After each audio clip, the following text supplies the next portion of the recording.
Welcome to this latest edition of the Ril Dil podcast, episode 811. Of course, as I am Cyril Gerald Quinn on this special Super Bowl Sunday edition, but we're not going to be talking about the Super Bowl. This is something that's even more important. Two things are more important. One, two very special guests here. One of them you may have heard of because we do a show every week, Robert Sapp. Hey. And a second guest. We have you might have heard of him, but it's been a while, been a minute. The Nick Insider, self-proclaimed Nick Insider, or depending on what game it is, outsider, Chad Quinn. Hey, we back. The boys are back. And you might be willing to ask, you might be asking yourself, what would bring the boys back on a Sunday afternoon? Well, it's the NBA, and there was a trade a couple of days ago that took place between the Brooklyn Nets and the Philadelphia 76ers that I'm sure by now you've heard, a zillion takes on it, but we have our own unique perspective on this particular trade. James Harden, of course, was traded to the Sixers, and the Sixers get James Harden and Paul Millsap. Millsap, of course, was a throw-in. And the Nets, of course, get Ben Simmons, Seth Curry, Andre Drummond, 2022, 2027 first-round picks, which could be swapped for 2023 or 2028. But whatever with the draft picks. It's about Harden and Ben Simmons. What were the initial reactions when this trade was made official? We did 2 hours on this, Chad. It's all you. Yeah, we did. Okay, I'll keep it brief. My initial reaction was just relief. I actually got tired of hearing about Simmons all season, and I got tired of hearing about Harden's discontent the last 2 weeks. So I'm like, can they just please make something happen? So when I looked at the trade, I looked at the Nets as a clear winner. I feel like the Sixers, although it looks good on paper with Harden and Embiid, they gave up a whole lot for someone who's not even a proven winner. So for the Nets to get 3 starters and Ben Simmons, Curry, and Drummond, along with 2 draft picks, and people talk all about what Simmons can't do, but I'm like, he's not coming to the Nets to be Simmons from the Sixers. It's Kyrie Irving and Kevin Durant's team. So I feel like this is the best case scenario for Simmons to just play ball. So yeah, those are my initial thoughts. All right. So gave all the thoughts. This is the thing I've been thinking the most about since this trade has happened. Because I agree. And not only do I agree that Philly won the trade, but I said this with you, Real. I was like, yo, he said the Nets won the trade. They fleeced them. Oh, I mean, that's what I meant. Nets won the trade. The Nets fleeced them. They fleeced them. And so then the only part of this that I can make this make sense to me is that James Harden morally made this thing happen behind the scenes, and they just in any way, like make it happen in any way possible. And that's the only reason this makes if Daryl Morey, is it Morley or Morley? Morey. Whatever. Yeah, whatever. you know what you're talking about. If Daryl Morey is the genius that he is, then I don't understand this trade at all, the different components of it. But if you throw in James Harden's wants and needs and that they're boys, then this trade makes all the sense in the world from a manipulative standpoint. And then where's the NBA? That's all I'm saying. So I've been, hearing about who won the trade, who lost the trade. It's amazing. I've heard both sides as far as that. First of all, as of right now, no one won the trade because we don't know what this is going to look like on paper. We don't know if the season has been played out. So nobody won the trade from that standpoint. I'm about to say New Jersey. Well, if you're the Brooklyn Nets, this is a colossal, not this trade, but this whole you look at the Harden era in Brooklyn, what they gave up to get Harden, and the fact that he's not on the team no more. This is a colossal embarrassment to your organization. There's no two ways about it. Yes, you end up getting Ben Simmons. Yes, you end up getting Ben Simmons. You get some nice pieces. Cool. But we have to go back to last year, to 2021, January 2021, when Harden was dealt. You got Harden. You traded away Jared Allen, who's a borderline all-star.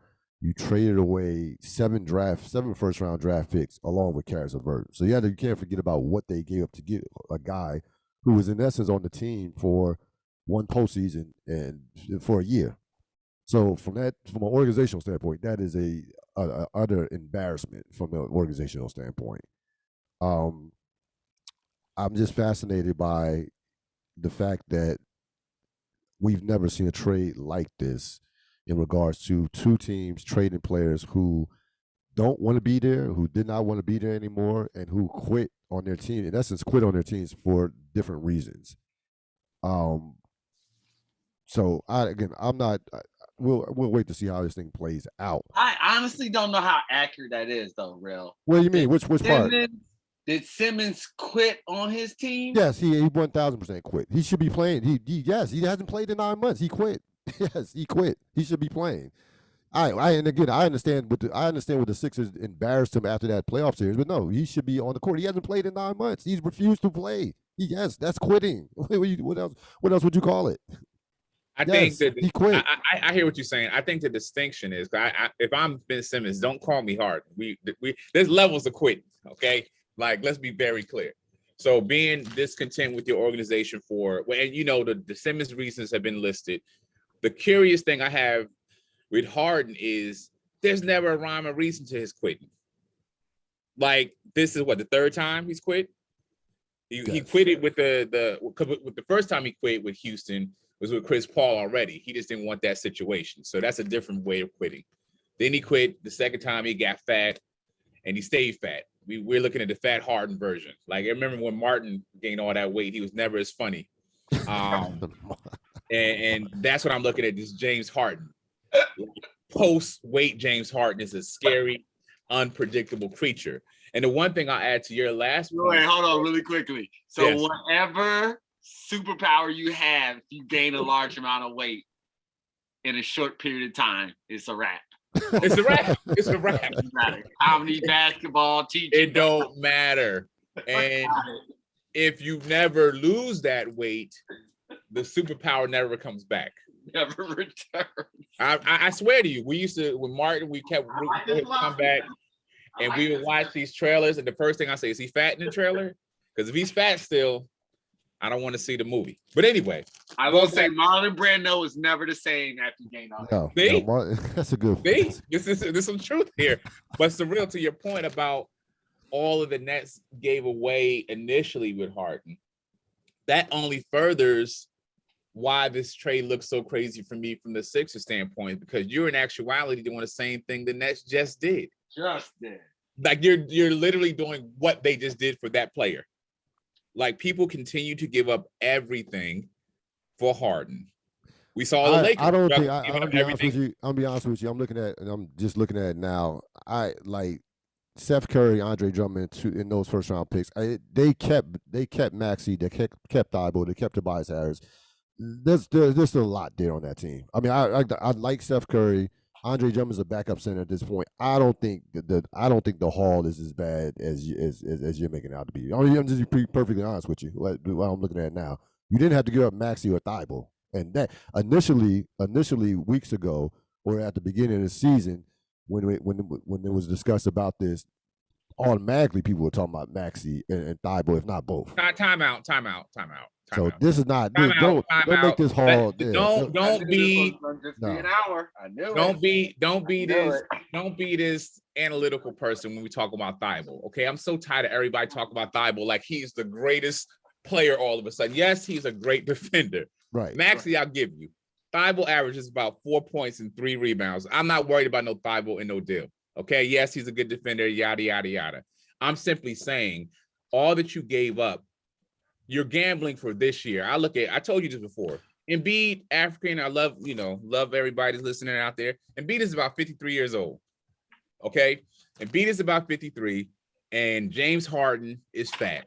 So you're really looking for them to win within the next 2 years. Yeah, it's a 2-year window. This is a 2-year window. Whereas that's the Nets are set up for the now and the future.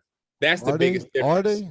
I believe so, yes. Okay. Simmons is 7 years younger than your Harden. Yes, definitely. He is. You trust Simmons moving forward? I do. I mean, listen, before this is what happens when this is the danger of narratives. Before this offseason, was Simmons ever considered a malcontent? No, there's not even a pattern or history of this. So what happens is when their situation takes place, the narrative becomes so big that we don't trust this person. Well, how about let's eliminate the malcontent, because I don't think he's I mean, he's not a Harden level. Nobody's Harden level. Let's Harden's on his own level. But let's worry about the ideal that he is scared to shoot the basketball. That part, or what is his commitment towards basketball? Where is he at mentally? And we don't know that right now. We don't. Who are we talking about? Talking about Ben Simmons. Ben Simmons. All right, hold on. I have to get in here and clear some of this. I did. I truly did. All right. So, all right. We're all professionals. We've all lived on this planet for a little bit of time, correct? So, Yes, here's the difference to me. And we talked about this when it happened. At the end of that playoff game, what I mean by this, we've seen sports in all of its different forms. This won't be the first time or the last time that a player comes up small in a moment. Okay? That is what it is. It happens all of the time. All the time. What made this one uniquely different was that your head coach, if I'm coming from Ben Simmons' perspective, I fucked up, right? Messed up, on me, I'll own it. I'm the worst for doing that. Okay, that's one thing. My head coach and the best player, the person who's supposed to have my back on that court, both throw me under the bus immediately after the worst moment of my life. Publicly. Correct. Immediately. That's the difference. That is the difference. So that's why I'm saying, like, all this stuff about Benson committed, all these different things, that narrative came out after this one moment. Look, again, we get teammates not getting along. We get players not getting along with the head coach. All those things is embedded in sports, has been embedded in sports since the creation of sports. None of that is different. Nothing that's going on in the situation is different. The singular thing that turned this was that they both threw him under the bus at the end of that press conference. That doesn't happen. We're not in this situation right now. Let's keep it all the way real. Let's stop doing this. Let's stop letting narratives that are just created to create a situation be the defining factor of this. When we break this all the way down into its simplest form, it is essentially this. You had one player who was upset at his team and would not let the team bully him into playing. On the opposite side, you've gotten a player who has gotten everything they have ever wanted. Everything. The laundry list of great players he's been afforded of playing with, I'm talking about Harden, is significant. And in every stop, something goes wrong. And in the past two stops, the something going wrong has been him being like, this situation no longer suits me for whatever reason. And the way I'm going to handle that, this situation that no longer suits, that I independently decide no longer suits me, even though everything I wanted initially was in the situation, that's why I'm there. This situation no longer suits me for my reasons. Therefore, I'm going to not stop playing. I'm going to stop trying, which to me is way more insidious than, it's not even the same universe, to be honest with you.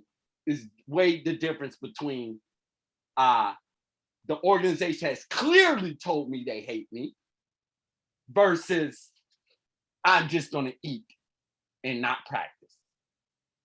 And maybe show up to a game and maybe they'll play me. Those are Uh, two different I situations. want to discuss what like kind of led up to this.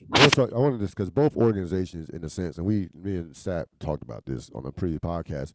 Both of these organizations are, in a sense, getting what they deserve. The cultures that have been cultivated by both of these organizations to put themselves in this position, to have to do this deal, because both of these deals had to be made. Both of these deals had to be made, and both of these deals make sense, whether regardless of what the outcome is. These neither one of these teams, the way they are currently constructed, we're going anywhere. They still may go. They still might not go anywhere. To be honest with you, we'll see.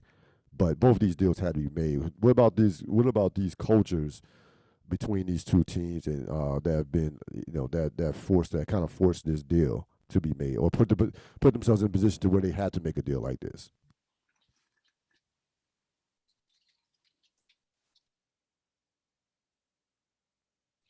I mean, I think that the key word is culture, right? I don't think that either really. You got teams trying to do what's outside of what they are, right? Like Philly's always been known to be a blue collar city town with sports, with politics, with everything. They're not the Heat, they're not the Lakers, but they're going for the sexy pick. I was talking to my brother-in-law who's a Sixers fan. I said the perfect fit was, we can retroactively go back, is getting Kyle Lowry from Philly, who's a born leader. That's the fit. But this thing that they're doing that hasn't been working in the NBA, of putting these super teams together, and the same thing with the Nets.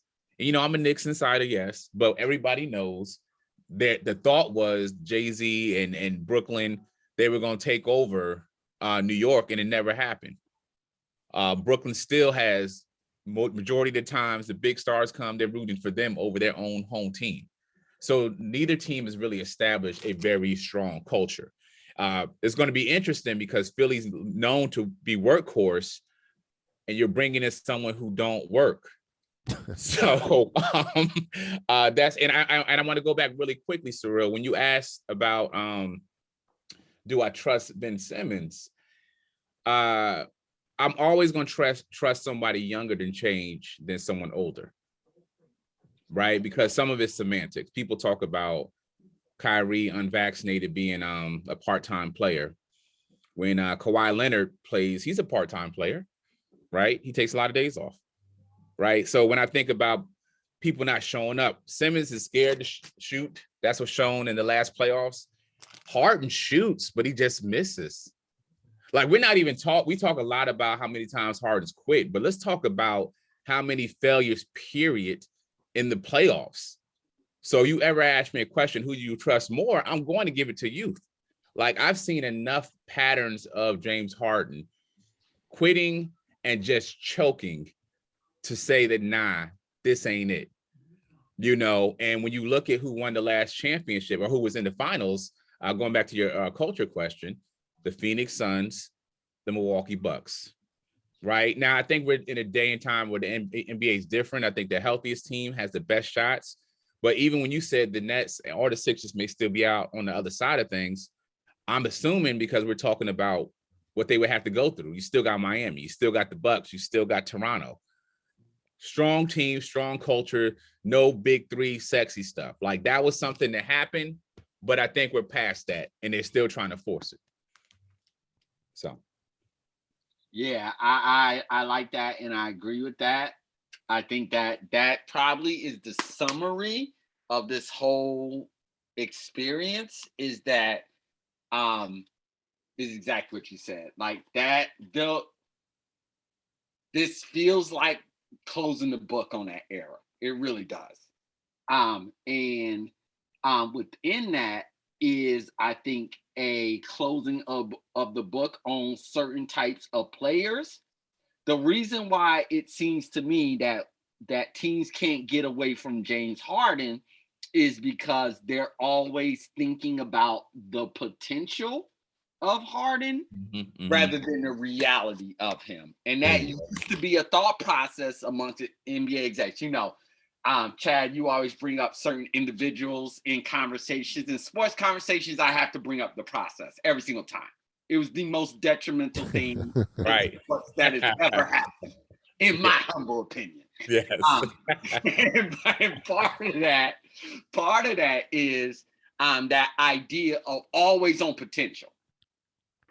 Me as the executive, somebody who's cannot impact the game on the court, the only way I can string out or ensure my longevity in lieu of winning, in lieu of actually doing my job, is to then to create and foster this notion of potential. Always next year, always da-da-da. Always we got assets that will pay off at some undetermined time in the future. The bill has come due for Philly. We understand that. But more so, that's why I keep looking at this Daryl Morey thing and being like, why does he get to skate on this? Why does he get to skate? Why do we get to be like now, like, oh, this person didn't go in here, this person didn't go in here. The simple fact of the matter is, for an aging, proven non-winner, he'll get you a lot of points every once in a while. A lot of times, let me be fair to James Harden. Gets you a lot of points. But in terms of somebody who will impact your team positively, way down. And then on top of that, then you give up a slew of other assets. So it's not only what you're giving up, it's what you're bringing in. So I keep wondering why he gets to skate on this. And so to bring it back to your point, Chad, it's just like that era is gone. And the fact that it is something that is being kind of like forced and hoisted upon different or teams are trying to shoehorn this in. I think this is also not only the closing of the book, but the end result of this, where you have a trade, where you have two teams come together in a situation and create a trade that doesn't actually make sense in the traditional way of like, I want to make a team I'm going to be competed with better or reinvigorated or anything like that. Because we are in a situation where we are forcing something that is passe, for lack of a better word. So the big three no more in terms of Brooklyn. They only played 16 games together. They were 13-3 in those games. They had one playoff series. That was the Boston series before James Harden got hurt in Game 1 of the Eastern Conference Semis against Milwaukee. He returned but was never the same. And of course, Kyrie Irving got hurt in Game 4 of that series. Again, it's really remarkable to think where we were at, like, this time last May. We're watching this team. They go through Boston. They are, despite Harden's injury in the first couple games of Milwaukee, they're rolling Milwaukee 2-0, and we're thinking to ourselves at that point, it's like not just one championship. With how many championships are they going to get? Because this team is unstoppable, and now you have no Harden, part-time Kyrie, and Durant is recovering with a knee injury. What are your thoughts on what could have been with their big three? I'll lead off. Go ahead. Yeah, I'll go off on this one. I was listening to another podcast, and when they were talking about, it was like a Brooklyn Nets centered one. And what they were like, one description I really liked was like, this was like a fever dream. 30 years from now, 40 if it's whatever, people who did not live through this will look back and be like, this is something that actually happened. And it will be one of the great mystery what ifs, of the NBA. So who knows what this could have been? Quite honestly, who knows what this could have been? We were debating it in real time at the time. Is it possible to have just all offense dominate and win you a championship? We were all intrigued to see if it could happen. But here's the simple fact of the matter. And this is where I come down on Philly and Brooklyn. This is where I come down on both of them. And this is why I loved your point so much, Chad, in terms of forcing a situation. You tried to skip the line. Both of you tried to skip the line. You did not want to do the things that make franchises successful, that build winning championship teams. What you wanted to do was get all of it at once and then get that championship. So I think what this has said, wrapped up in that question, what could have been, is should this have ever even happened? That's good. That's good. And so yeah, what I remember that trade when Harden came to Brooklyn, I'm just like, man, I really like those pieces that they just traded away. Like in my head, I'm like, man, that doesn't feel like that's a net positive. Like you give the franchise, you give everybody the benefit of the doubt because they're the professionals. They do this for a living. And I'm just somebody on the couch.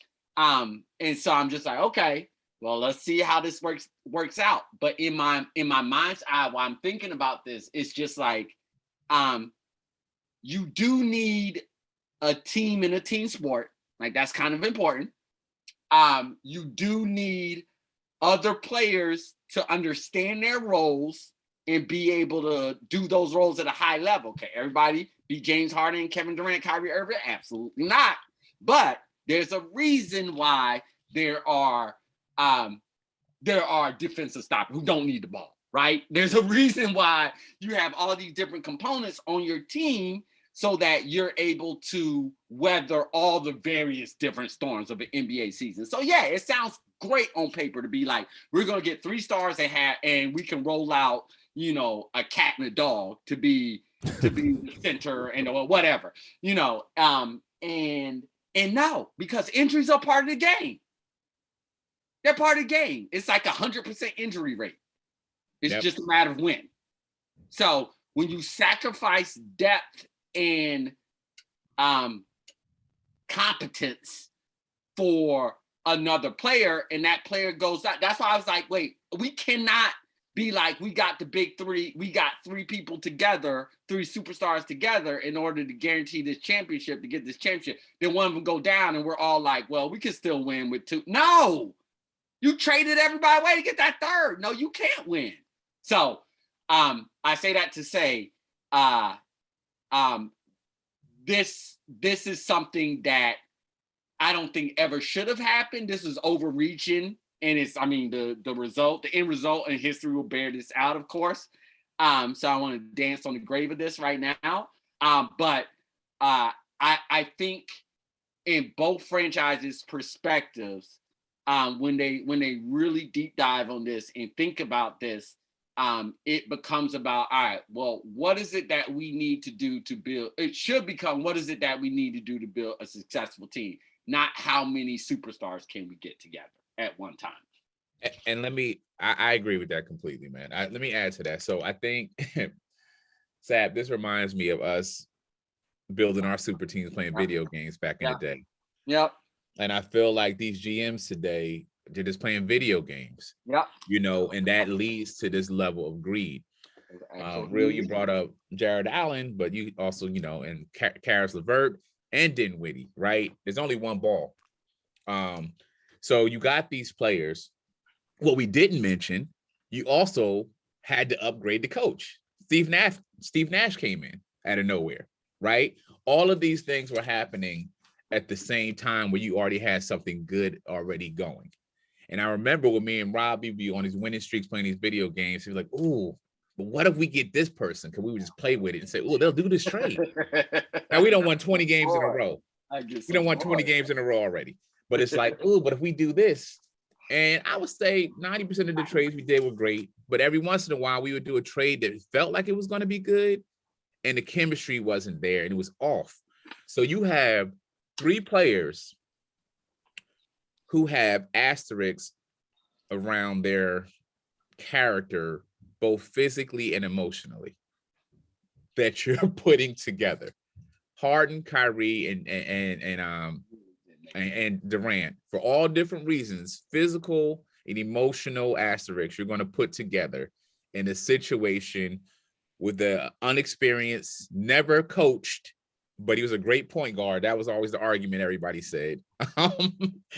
And roll it out there. The one thing I will say, yes, it shouldn't have been done, but I did like it temporarily because there were so many naysayers. But when they got on the court, I like being wrong every once in a while. And they shut the world up.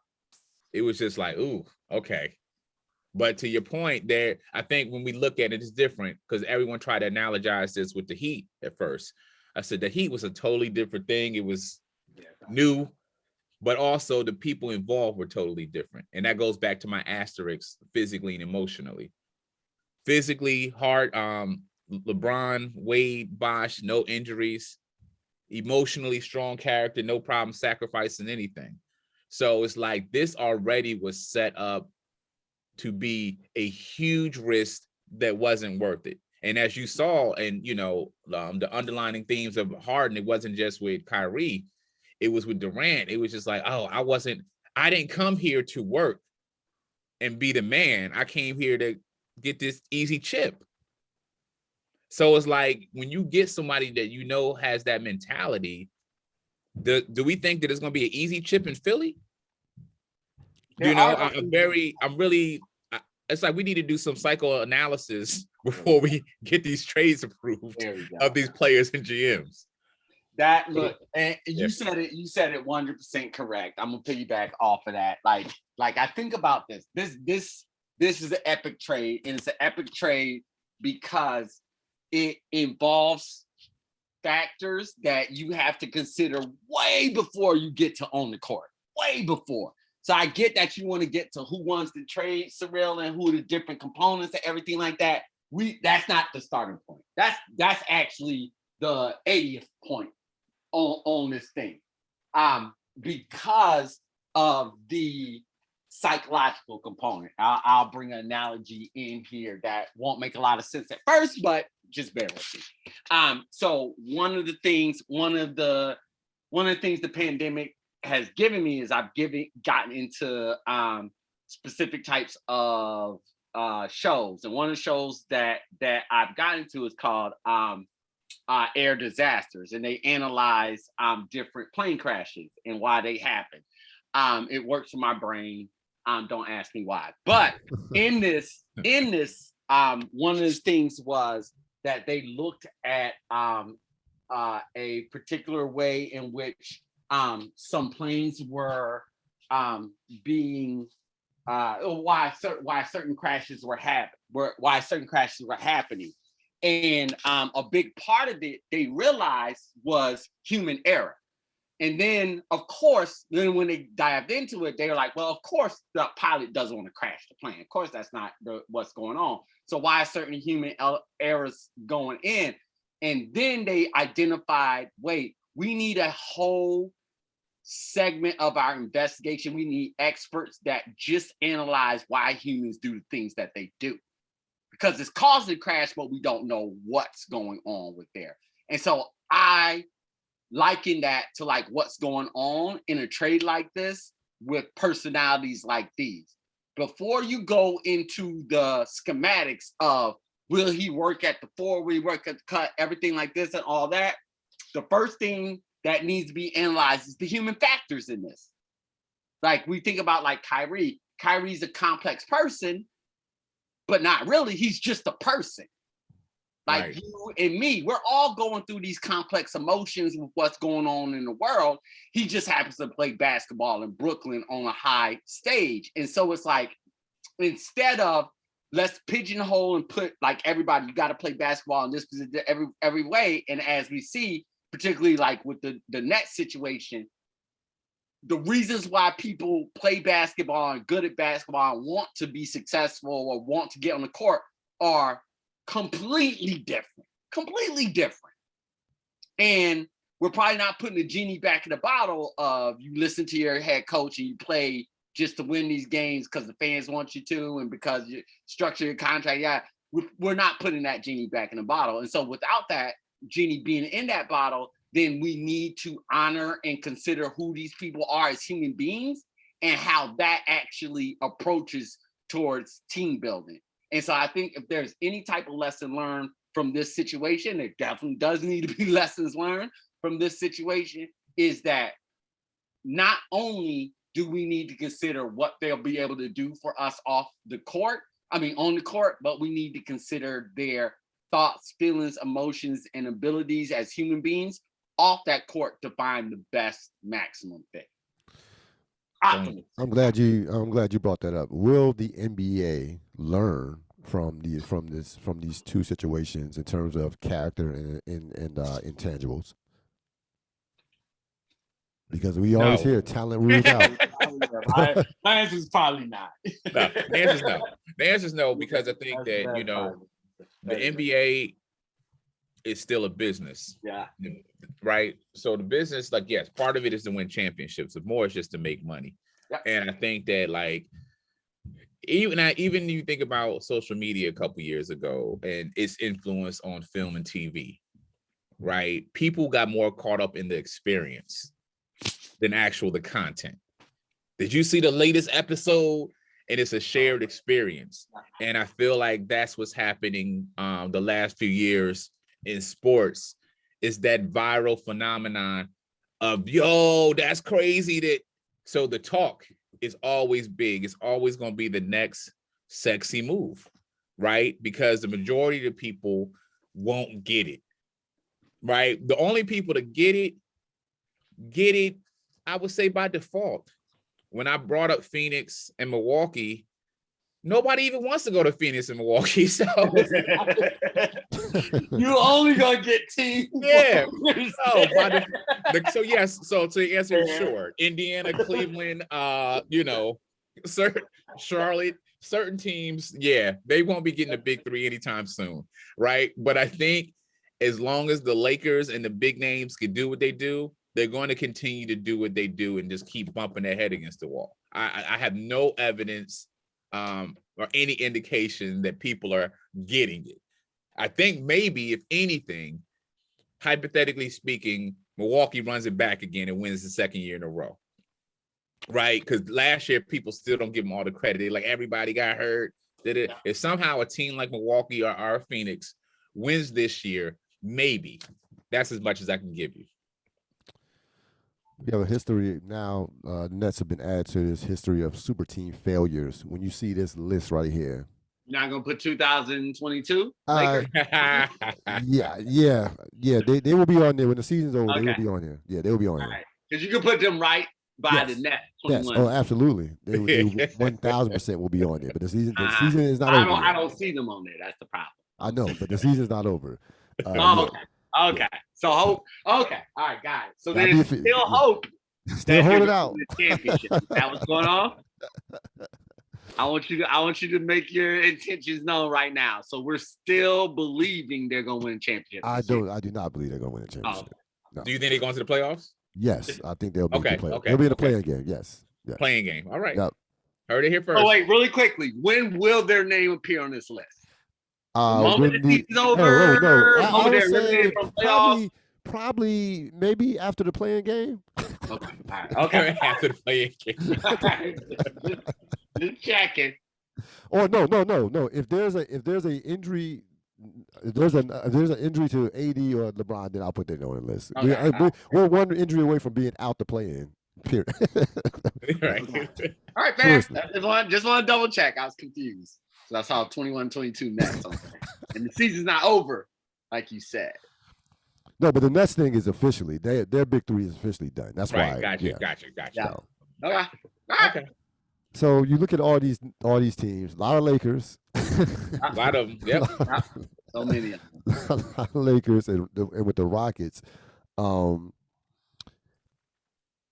remember that era. The Rockets didn't have no clue what they were doing. Yeah, there were two iterations of that. They had the first iteration was you won championship, come out team. You had Barkley. It was Barkley, Olajuwon, and Barkley, Olajuwon, and Drexler. That was the first one.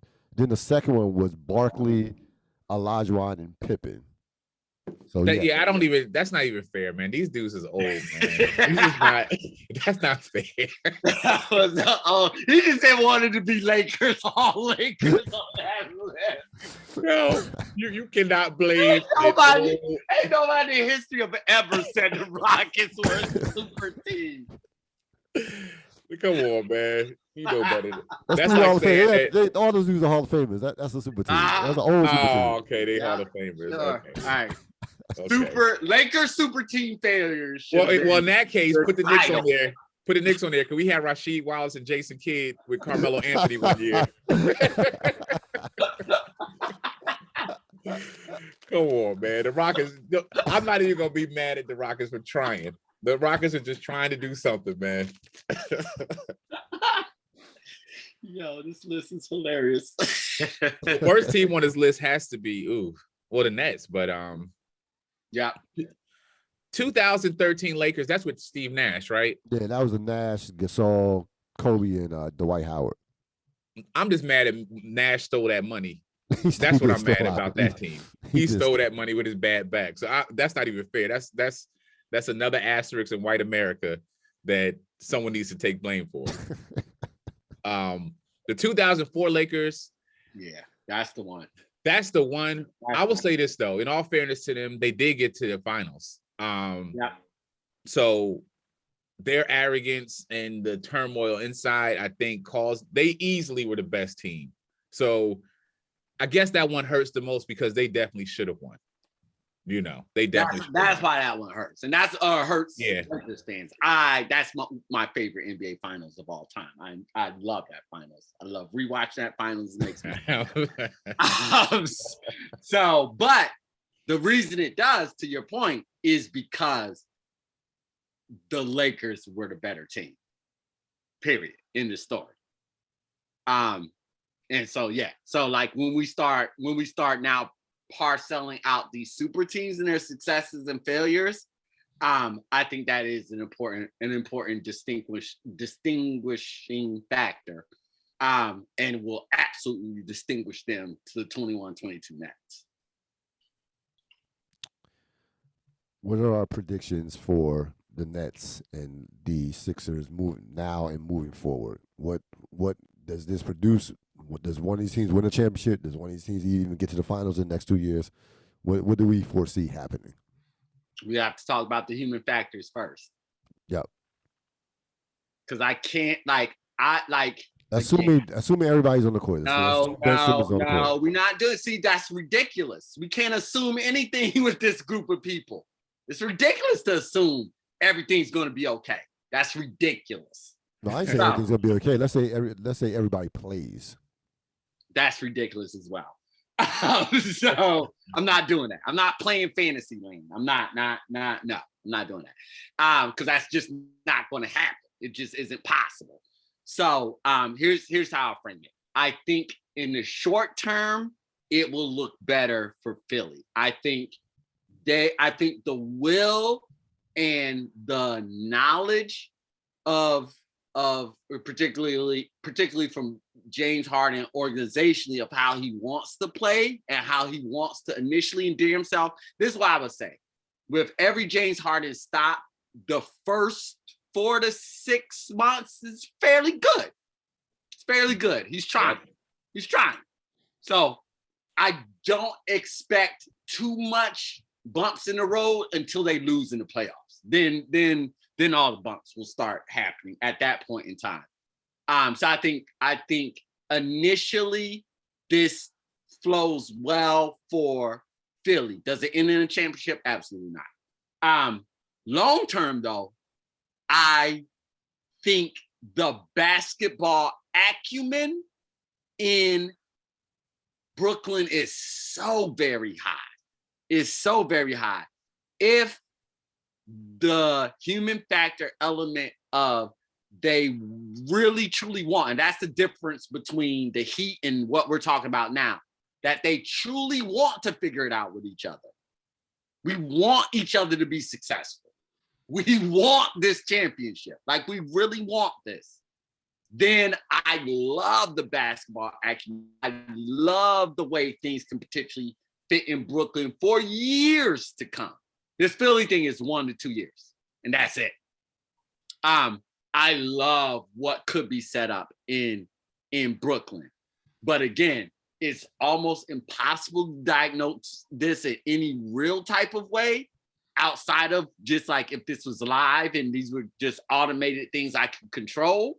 Outside of that, without thinking about the human element and taking in full consideration of the human element, it almost makes it impossible to predict what will happen. But those are the two places I land with it. It will look good in Philly for the short term. It'll turn out horrible. There's no doubt in my mind on that one. If the players in Brooklyn really truly want this for each other and for the team, I love how they're set up. Yeah, I concur 100%. Me and Sap talked about this briefly, but yeah, so James Harden, to your point, to the talented Mr. Ripley fans out there, he's Dickie Greenleaf, right? You know what I mean? He's moving right away. It's all about you, and then he's ghost. You know what I mean? So yes, initially, and he's, you know, and not even just about being malcontent. It's just a regular season. That's his time to shine. Yeah. He's a regular season player, even when he's happy or unhappy. But in playoffs, ooh, we not playoffs. You know what I'm saying? So short-term Philly, long-term possibility, the Nets. I keep hearing people talking about, man, a motivated James Harden. I'll take a motivated, healthy Kevin Durant any day over motivated James Harden. So it's going to be interesting. Like Rob said, there's so many different factors that we don't know. We don't know how true, even when we talk about Ben Simmons' mental health, we don't even know if that's a real thing. And I'm not saying, to be clear, mental health is a real thing. I know he didn't want to be in Philly anymore. I don't know how hurt he is psychologically or what he's dealing with. And there's a lot of things that we just don't know. We don't know what type of shape he's in. We don't know the first time he's actually going to play ball, all of those things. But I think my prediction for this year is that neither team wins. No. Right? I know that I don't think that much. I'm not betting on either team to win or necessarily even get to the conference finals. No. So I think this is going to be one of those things that is going to have to play out for the next few years, even kind of like very similar to the Trae Young, Luka Doncic, scenario. On paper, one looks a lot better, but one got further in the play. We don't know. The story is still being written.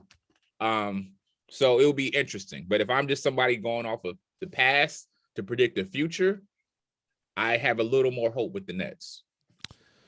Yeah, I agree with that. And these things don't happen in a vacuum, right? Like, it's not like these other teams who've been performing all year long no longer exist, right? Right. And it's like, give me the option as a team. Do I want to reconfigure my entire team in the middle of the season and think about success, or do I want kind of like the long-term what we've been building throughout the entire season? And so again, I think that mentality of we can just skip the line with talent is detrimental. And I think in this situation, even as the narrative starts to be written, and this is another problem I'm gonna state specifically, these narratives. Who says they're the favorite? A bunch of people say that. Bunch of people say the Nets are the favorite, yes. Doesn't matter. Here's the point. The point is that's a stupid ass narrative. That's just people running their mouths. But for some reason, that gets locked into like, that means they're the definitive favorite. Right. Why? Right. What? Phoenix and Milwaukee don't exist? What have they done because they haven't been a hot effing mess and having players all over and doing all things? They're no longer the favorites. They're no longer a competent team. And so I guess I don't get why other teams, Brooklyn, Philly, get points for just doing moves all over the place. And these other teams get knocked for being consistent with their roster and their philosophy, even though wins and losses come as they come. Again, that's called sports. All right, so that's called sports is forever. So I guess what I'm saying is, even as I'm envisioning these two teams, Neither one of these teams conference finals, neither one of these teams championship. I'm taking them out of that immediately because there's too much change that's happened. Maybe conference championships for Philly. Maybe that. Here is the win, and this is the last thing that I want to say on this topic. Here is the win for all of us. And if the NBA is listening, I don't care. Cheat, whatever. Make this happen. Philly, Brooklyn playoff series. That's it. That's their championship. Yep. That's what we all need. That's what needs to happen. Outside of that, I don't have great hopes for either of these two teams this year. Yeah, I don't think. Listen, they're not going to win. Neither one of these teams will win the championship this year. Brooklyn still. I'm looking at the Vegas odds. Odds to win the championship.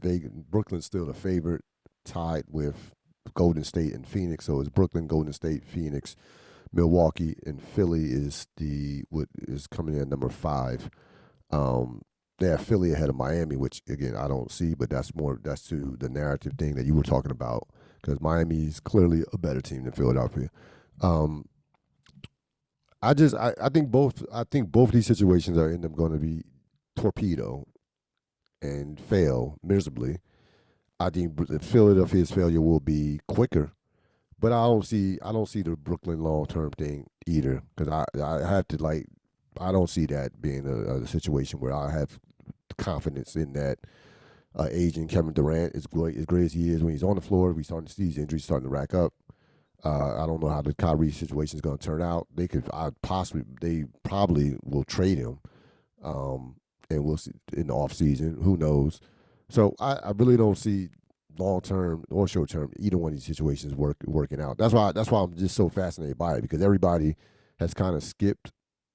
Has kind of just forgot about everything, why this trade had to be made, and is immediately going to why it's going to work. I've heard more of why this is going to work and why these teams are going to be exciting and contenders than I have in terms of why this actually happened and the reasons why this happened. So I'm just really fascinated by those narratives, because people are just completely forgetting why or just dismissing everything that went into this in terms of why it happened. So. It's gonna be entertaining though. I'll be glued to the television watching these teams once they get whole. Once Simmons and Harden get on the floor. Harden could play as early as Tuesday. Simmons, I don't know. We don't know. That's who knows. It'll be this season, but I mean I don't know that there's no timetable. He still has to basically get in shape. But it's great for the NBA. It's great for the league as far as entertainment and watchability value. So March 10th. March 10th. I hope yes, March 10th. That's in Philly. That's in Philly, in Philadelphia. So hopefully Simmons will be back for that game. That'll be the game of the year as far as people watching. They might not need to let fans be at that game. That might need to be a closed game for his own physical health. Oh boy, yeah. I mean, yeah. I'm looking at Philly. I'm like, yeah, it's Harden, Doc Rivers, yeah. Okay, yep. Daryl Morey. By the way, Rob, to your point about the process, Daryl Morey is a a mentee of Sam Hinkie. That's his guy. I know. I'm well aware. That is his guy.